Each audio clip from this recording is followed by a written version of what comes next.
Now to Chesapeake, and a scary wake-up call when you least expect it. A homeowner has a lot to repair after someone crashed into his home on Dunedin Drive before the car ultimately ended up in the woods. 10 News 5's Lex Gray is following up on a story we've been covering since this morning. Lex? Yeah, Tom, I just spoke to the firefighter that witnesses said were involved in this. If you can imagine, he lived right next door, which is very lucky for the man in that truck. The firefighter I just talked to said that he thought only about the safety about the man inside. Now here's more from witnesses who say they saw the whole thing. Boom. It was just a crazy loud impact. What I seen was smoke, a lot of smoke. Bobby Nichols and David Brown drive this street every day on their way to work. They say drivers speed a lot, but a truck coming around the bend this morning was out of control.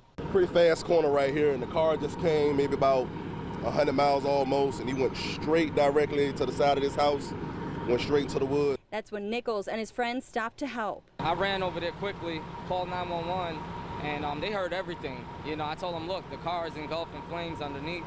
We need to get this guy out, you know, so I started yelling to see if we heard anything. We heard him. All he said was, my knee, my knee, my knee. Brown says he was worried the truck would blow up, so he got a neighbor and says it was lucky the man right next door is a firefighter. He rushed straight to the side of the car, tried to see a good angle he can attack, you know, and try to get him out. He tried the right side, but it's flames over there. So he came around the left side, driver's side, and knocked on it, told him, look, we're gonna need you to just sit up and just work with us. And he pulled him out, you know, to the lawn. First responders brought the driver to the hospital. In the meantime, police called the homeowner, Calvin Edwards. Well, I thought someone probably had died, you know, especially after I saw the vehicle. But the driver made it, and Edwards' family is okay too, thanks to good timing. Definitely.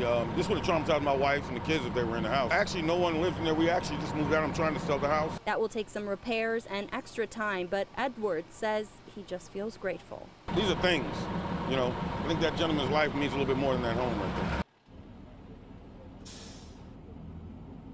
Now, police say that driver will be okay. The firefighter, Joe Barnes, who I just spoke to, didn't want to go on camera, but he did share more of his story. I'll get that posted on WAVY.com, and you can read more of it there. Live in Chesapeake, Lex Gray, 10 on your side.